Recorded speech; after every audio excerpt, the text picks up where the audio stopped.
बेटा बेटी में फ़र्क। माँ हमेशा ये फ़र्क क्यों करती है? जब भी मैं पढ़ने जाती हूँ और अपनी पढ़ाई में खोई होती हूँ, तब तब माँ ज़ोर से चिल्लाकर आवाज़ लगाती है और कहती है, बेटी घर में इतना काम पड़ा है, वो ज़रा कर दो। लेकिन ताज्जुब की बात ये नहीं है कि मैं पढ़ाई कर रही थी और माँ आवाज़ लगा देती है। ताज्जुब की बात तो ये है कि जब भैया पढ़ता है ना और बाज़ार से कोई सामान लाना हो, तब माँ भैया को बिना डिस्टर्ब किए मुझे कह देती है या तो खुद चली जाती है। बचपन में इतनी समझ नहीं थी कि इस बात को समझूं, पर आज ये बात कांटे की तरह चुभती है। आखिर माँ बेटे और बेटी में फ़र्क क्यों करती है? वो इसलिए कि मैं बेटी हूँ और कुल का नाम ऊंचा नहीं कर सकती। भैया चाहे तो पूरा दिन लगा दे एक काम को करने में, पर यहीं अगर मैं 1 घंटे भी देर कर दूँ तो माँ मुझे डांट देती है। शायद इसलिए कि मैं बेटी हूँ और कुल का नाम ऊंचा नहीं कर सकती। पता है, जब मैं माँ से कहती हूँ कि माँ मुझे पढ़ना है, अपने सपनों को खुलने देना है, तो माँ कहती है कि तुझे जो भी पढ़ना होगा अपने ससुराल में जाकर पढ़ना और तेरा पति ही तुझे पढ़ाएगा। लेकिन जब भैया कहता है तब माँ मुस्कुराकर कहती है कि तुझे जो पढ़ना है पढ़, हूँ तेरी ढाल। जब मैं कहती हूँ कि माँ मुझे खाना बनाना पसंद नहीं है, तब वो कह देती है कि तेरी पसंद नापसंद से किसी को फ़र्क नहीं पड़ता, तुझे करना वही पड़ेगा जो हम कह रहे हैं। जहाँ जाएगी हमारी नाक कटवा कर रहेगी ये लड़की।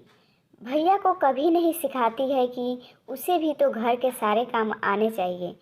हमें पूरी बात सिखाई जाती है कि कैसे रहना चाहिए, क्या बोलना चाहिए, लेकिन बेटियों को कुछ नहीं। ऐसा लगता है जैसे वो सब सीख कर आया है। मैं ऐसा नहीं कह रही कि सारे ऐसे ही होते हैं, पर ज़्यादातर लोगों की सोच ऐसे ही होती है, जिसको हम फिक्स्ड माइंडसेट कहते हैं। जब मैं जीन्स पहनी हूँ तो माँ डांट कर कह देती है कि ये क्या पहना है, ये तो बेटे के कपड़े होते हैं, तुम्हें अक्ल नहीं है क्या? और मैं बस इतना ही कह पाती थी कि माँ मुझे अच्छा लगता है, पहनने दो ना।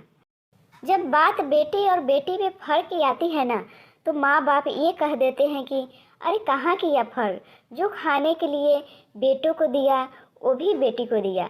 अगर बेटे को पढ़ाया तो बेटी को तो भी पढ़ाया, अगर बेटे को आज़ादी दी तो बेटी को तो भी दी आज़ादी, और भी न जाने क्या क्या। लेकिन गौर करने वाली बात कोई गौर ही नहीं करता, और वो ये कि बेटे को अगर कुछ दिया जाए तो लोग, समाज और माँ बाप हक समझ कर देते हैं, लेकिन बेटी को उन्हें तो ऐसे दिया जाता है जैसे उन पर कोई एहसान कर रहे हो। पता है, जब मैं एक कपड़े के अलावा कोई दूसरी के बारे में सोचूं ना, तो माँ पापा सब कहने लगते हैं कि हमारे पास इतने पैसे नहीं हैं। लेकिन अगर भैया एक की जगह 4 भी ले ले और वो भी महंगे वाले, तो ये कहकर टाल दिया जाता है कि ये सब उसी का तो है, अगर खर्च कर भी दिया तो क्या हो गया। चाहे मैं कुछ भी कर लूँ माँ पापा के लिए, एक समय के बाद बोझ ही कहलाऊँगी। और चाहे एक बेटा कुछ भी न करे, पर वो तो दुलारा बेटा ही होगा। मुझे मेरी ही हक से ऐसे मिलाते हैं जैसे ये मुझे भीख में दे रहे हो, और मैं इनकी बात न मानकर कोई बहुत बड़ी गलती कर रही हूँ। हम चाहे कितनी भी तकलीफ में हो, घर का काम और घर की जिम्मेदारी तो सिर्फ लड़कियां या यूँ कह लो बेटियां ही उठाती है।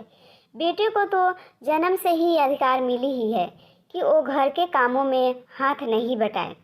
आखिर क्यों? क्योंकि हम बेटी है और अपने कुल का नाम ऊंचा नहीं कर सकते। ये फर्क न जाने कब तक रहेगा। और ये जो कुछ औरतें और मम्मियाँ होती है ना, वो ही करती है ज़्यादातर, उन्हें एक बेटा चाहिए होता है। आशा करती हूँ कि आप सभी को ये कहानी पसंद आई होगी। पसंद आई होगी लाइक शेयर एंड सब्सक्राइब जरूर करें, और आप सभी का इस पर क्या राय है हमें कमेंट करके कमेंट में ज़रूर बताएं।